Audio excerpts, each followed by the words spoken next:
آپ صلی اللہ علیہ وسلم نے فرمایا قاضیوں کی 3 قسمیں، ایک جنت میں ہوگا پہلی قسم، اور 2 دوزخ میں ہوں گے۔ ایک قاضی جنتی، 2 دوزخی۔ جنت میں وہ قاضی ہوگا جو حق کو پہچان لے اور اس کے مطابق فیصلہ کرے، یہ جنتی ہے۔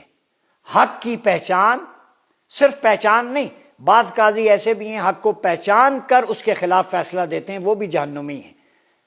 جنتی قاضی وہ ہے اس کو حق کی بھی پہچان ہو اور اس کی اپلیکیشن، فیصلہ بھی، ایگزیکیوشن بھی اس کے مطابق ہو، یہ جنتی ہے۔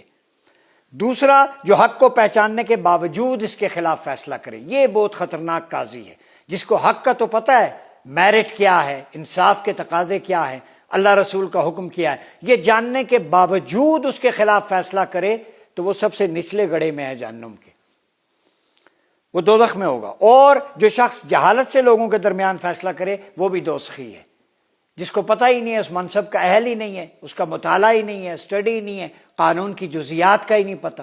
لیکن ان میں سب سے خطرناک جج وہ ہے جو حق جانتے ہوئے بھی اس سے زیادہ تم تو جانتے تھے پھر بھی اس کے خلاف کیوں گئے، یہ دیدہ دلیری۔ اس کا مطلب ہے جو جج حق جان کر اس کے خلاف جائے، اس کا مطلب ہے وہ حق کے خلاف اعلان جنگ کر رہا ہے، اس کا ہتھوڑا، انصاف کا وہ ہتھوڑا لے کے اللہ رسول کے احکام کے خلاف اعلان جنگ، یہ تو سب سے نچلے درجے میں ہوگا۔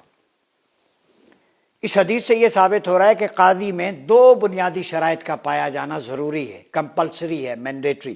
نمبر 1، قانون اور معاملات کی پوری واقفیت، وہ ایکسپرٹ ہو، سبجیکٹ اسپیشلسٹ ہو۔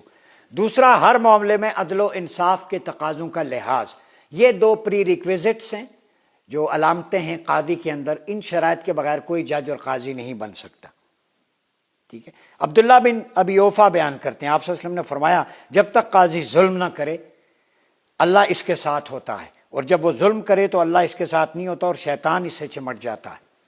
آپ یہ حدیث اندازہ لگائیں، جب آپ ظلم نہیں کرتے، انصاف کرتے ہیں تو اللہ آپ کے ساتھ ہوتا ہے، آپ اللہ کی معیت میں ہوتے ہیں، سنگت میں، مصاحبت میں، معاہو، وہ قاضی اللہ کی معیت و سنگت میں ہوتا ہے۔ اور جب تک انصاف کریں، معیت کا مطلب ہے مچھلی اور پانی کا تعلق، جو مچھلی پانی کے بغیر نہیں رہ سکتی، تو ایسا قاضی جو انصاف کرتا ہے وہ رب کی قربت کے بغیر نہیں رہ سکتا۔